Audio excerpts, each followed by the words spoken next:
Cars की off-roading capabilities. इस off-road वाली सीरीज में इतनी सारी रिक्वेस्ट आती हैं हैचबैक्स के लिए, जैसे स्विफ्ट, टियागो, i20 और बहुत सारी दूसरी कार्स। ये गाड़ियाँ ऑफ-रोड के लिए बिल्कुल नहीं बनाई गई हैं, पर अगर ड्राइवर के पास अच्छे स्किल्स हों तो आपको थोड़ी बहुत ट्रिकी सिचुएशन से ये निकाल सकती हैं।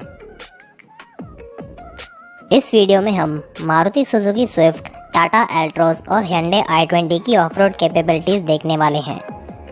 अगर आपको इनमें से किसी पर्टिकुलर कार ही देखनी है तो स्क्रीन पर टाइम स्टैम्प दिए हुए हैं मैंने, आप डायरेक्ट उस कार के सेक्शन पर जा सकते हैं। दूसरी हैचबैक कार्स की भी वीडियो आएगी आगे वाले पार्ट्स में, तो कमेंट्स में ज़रूर बताना कि किस कार के ऊपर आपको वीडियो चाहिए, मैं ज़रूर बनाने की ट्राई करूँगा। हैचबैक्स सिर्फ फ्रंट व्हील ड्राइव और काफ़ी कम ग्राउंड क्लियरेंस के साथ आती हैं, तो इनमें ऑफ-रोडिंग करना मुश्किल होता है। अगर न्यू ड्राइवर्स अपनी कार को ऑफ रोड ले जाते हैं तो कुछ ऐसा हो सकता है और कार फंस भी सकती है, जिसे निकालना बहुत ही मुश्किल होता है। पर अगर ड्राइवर के स्किल्स अच्छे हैं तो लाइट ऑफ रोडिंग इनमें की जा सकती है, जो हम इस वीडियो में देखने वाले हैं। तो चलिए अब हम शुरू करते हैं। पहले हम इंडिया की बेस्ट सेलिंग हैचबैक की क्लिप देखेंगे, जो है मारुति सुजुकी स्विफ्ट। यहाँ पर गाड़ी एक गहरे कीचड़ वाले रोड को पार करने का ट्राई कर रही है। सिर्फ फ्रंट व्हील ड्राइव होने की वजह से थोड़ी बहुत दिक्कत होती है, पर एक दो ट्राई में उस पार निकल ही जाती है। ऐसे सिचुएशन में अगर व्हील फंस जाता है तो परेशानी हो सकती है।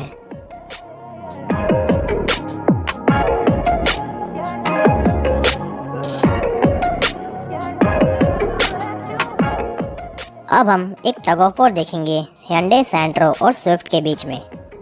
शुरुआत में तो सैंट्रो खींच लेती है क्योंकि स्विफ्ट ने अब तक अपना पावर नहीं यूज़ किया, पर जैसे ही स्विफ्ट पुल करना चालू करती है तो वो सैंट्रो को आसानी से खींच लेती है।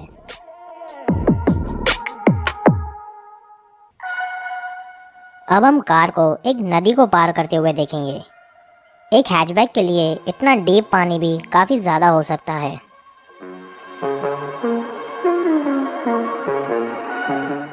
अब जैसे मैंने आपको पहले बताया, अच्छे स्किल्स हों तो आप ये सारी चीज़ें भी कर सकते हैं। यहाँ पर ड्राइवर इतनी बढ़िया तरीके से स्पीड मेंटेन करते हुए गाड़ी को स्नो में चला रहा है और यहाँ तक कि ड्रिफ्ट भी कर रहा है।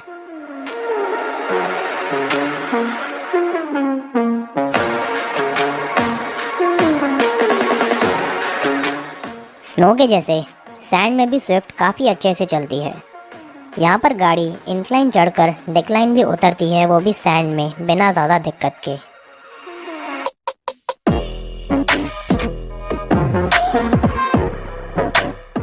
अब लद्दाख जैसे मुश्किल जगहों पर भी ये गाड़ियाँ जा सकती है, पर एसयूवीज जैसे आप बिना टेंशन के स्पीड मेंटेन नहीं कर सकते।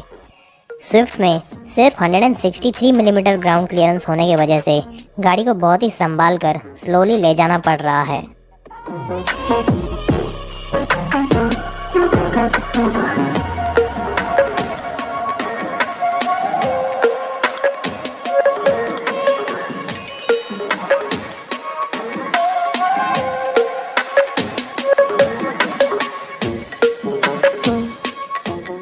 यहाँ पर तो स्विफ्ट को डर्ट ट्रैक पर भी रेस करवाया जा रहा है।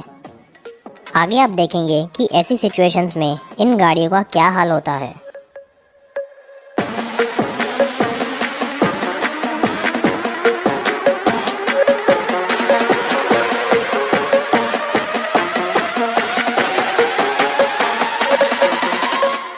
अब हम एक ड्रैग रेस देख लेते हैं स्विफ्ट और महिंद्रा स्कॉर्पियो के बीच। स्कॉर्पियो वो कार है जो अपने से महंगी एसयूवीज को भी हरा देती है रेस में, पर यहाँ स्विफ्ट ने स्कॉर्पियो को ही हरा दिया। Power to weight ratio Swift के काम आया इस रेस में, जिसकी मदद से वो स्कॉर्पियो को हरा पाती है। एंड तक भी अपनी लीड मेंटेन रखती है और गाड़ी रेस जीत जाती है।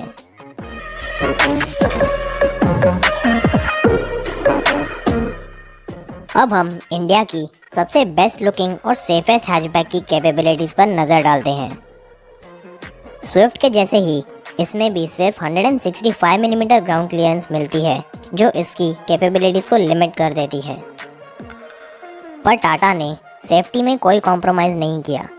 अपने सेगमेंट में सबसे बढ़िया सेफ्टी ऑफर करती है, वो भी 5 स्टार्स के साथ। अब हम इस कार की ऑफ-रोड क्लिप्स पर नज़र डालते हैं। यहाँ पर गाड़ी को पानी और कीचड़ वाले रोड को क्रॉस करते हुए हम देखेंगे।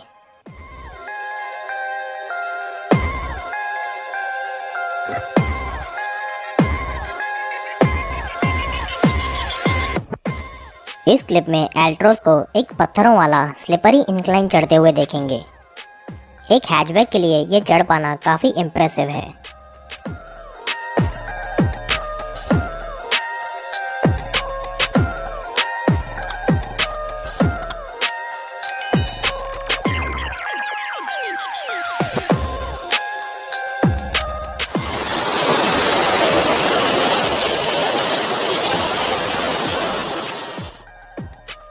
अब कार को एक डिक्लाइन उतरते देखेंगे, जहां पर गाड़ी का पिछला व्हील हवा में भी चला जाता है, पर फिर भी बिना ज़्यादा दिक्कत के अपना बैलेंस बनाए रखती है गाड़ी और नीचे उतर जाती है।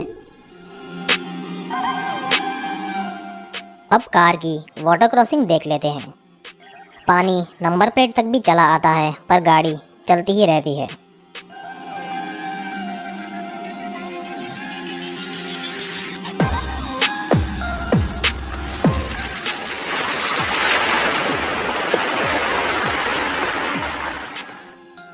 यहाँ पर गाड़ी को एक पतले रास्ते पर इंक्लाइन चढ़ते हुए देखेंगे। रोड का एंगल स्टीप है, पर एल्ट्रोस को कोई परेशानी नहीं होती।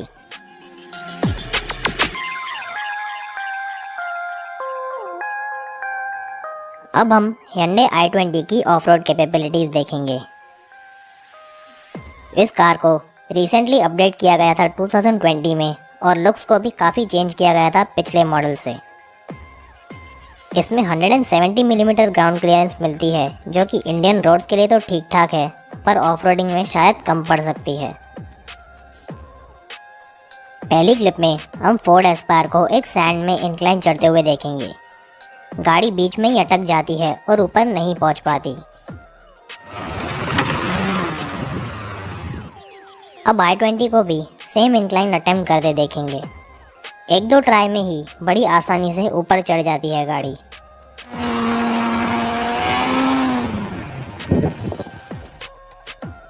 अब इंक्लाइन के बाद एक काफ़ी स्टीप डिक्लाइन भी देख लेते हैं। यहाँ पर गाड़ी एक छोटे पहाड़ से नीचे आती है। एंगल काफ़ी स्टीप है, पर i20 बिना किसी दिक्कत के नीचे चली ही आती है। अब हम एक ड्रैग रेस देखेंगे न्यू i20 और एल्ट्रोस के बीच। शुरुआत से ही i20 बहुत एग्रेसिवली पुल करती है और एल्ट्रोस को पीछे छोड़ देती है। दोनों के बीच गैप बढ़ती ही जाती है। एल्ट्रोस को मौका तक नहीं मिलता ओवरटेक करने का। यहाँ पर i20 को एक फ्लडेड रोड को पार करते हुए देखेंगे। बीच बीच में पानी गाड़ी के हेडलाइट तक भी चला आता है, पर वो बिना रुके चलती ही जाती है।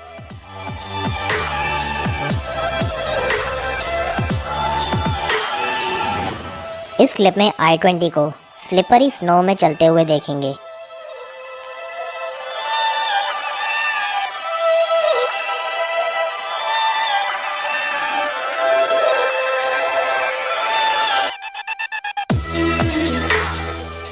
सैंड में भी गाड़ी जा सकती है, पर थोड़ी सी भी गलती हुई तो आसानी से फंस भी सकती है।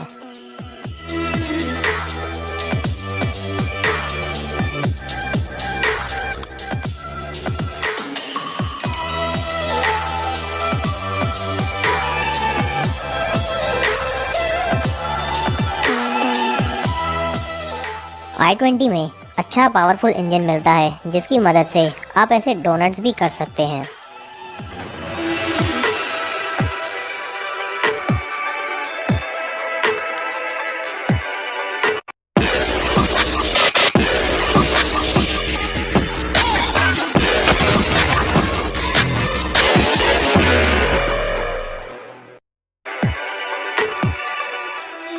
अब i20 को उसी सेम ऑब्स्टिकल को पार करते हुए देखेंगे जहां से पहले स्विफ्ट गई थी।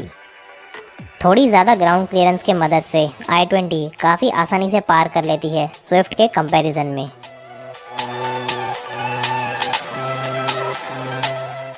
Hyundai इस कार से रैली रेसेस में भी पार्टिसिपेट करती है मॉडिफाइड i20 के साथ। इन रेसेस में गाड़ी को कुछ बहुत ही मुश्किल ऑफ रोड ऑब्स्टिकल्स पार करने पड़ते हैं।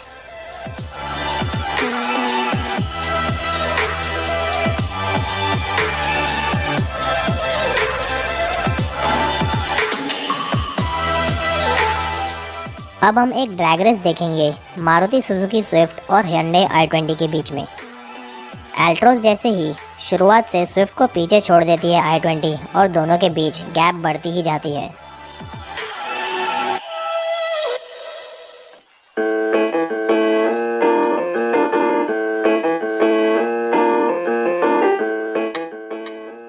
तो चलिए दोस्तों, कमेंट सेक्शन में ज़रूर बताना कि आपको इनमें से कौन सी कार की ऑफरोडिंग कैपेबिलिटी सबसे ज़्यादा पसंद आई, मारुति सुजुकी स्विफ्ट, टाटा एल्ट्रोस या फिर Hyundai i20।